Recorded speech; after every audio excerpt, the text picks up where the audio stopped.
పంట కొనుగోలులో పూర్తిగా చేతులెత్తేసిన చంద్రబాబు ప్రభుత్వం. మిల్లర్లు, దళారుల ఇష్టారాజ్యానికి పచ్చ జెండా.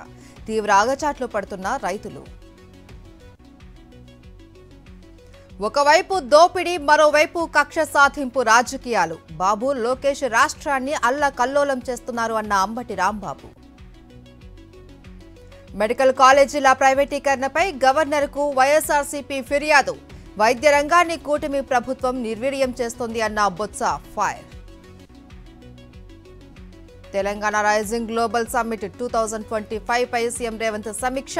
హాజరైన సీఎస్ రామకృష్ణారావు, మంత్రులు. రేవంత్ రెడ్డి భూ కుంభకోణానికి తెరలేపారు. ప్రజల ఆస్తిని బడాబాబులకు రాసిస్తున్నారు అన్న కేటీఆర్.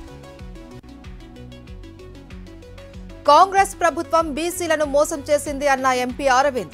లోకల్ బాడీ ఎన్నికల్లో 17% రిజర్వేషన్లు ఇవ్వడంపై మండిపాటు.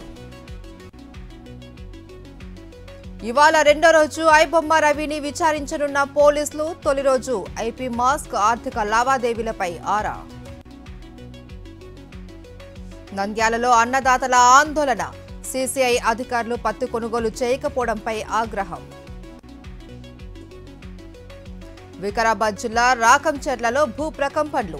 ఇళ్ల నుంచి బయటకు పరుగులు తీసిన గ్రామస్తులు.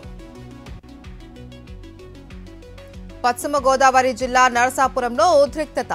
నివాసాల మధ్య డంపింగ్ యార్డ్ ఏర్పాటు చేయొద్దు అని స్థానికుల ఆందోళన. అల్లూరు జిల్లా లక్ష్మీపురం గ్రామస్తులు ఆందోళన.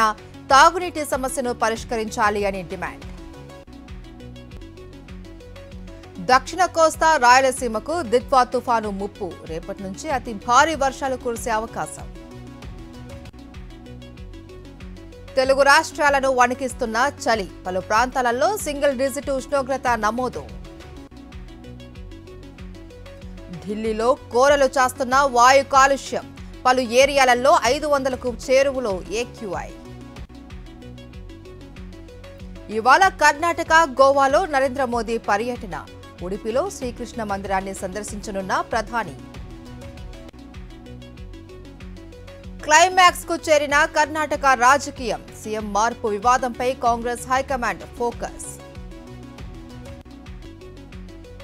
డబ్ల్యూపీఎల్ మెగా వేలంలో భారత ప్లేయర్లపై కాసుల వర్షం. దీప్తి శర్మను 3.20 కోట్లకు దక్కించుకున్న యూపీ వారియర్స్.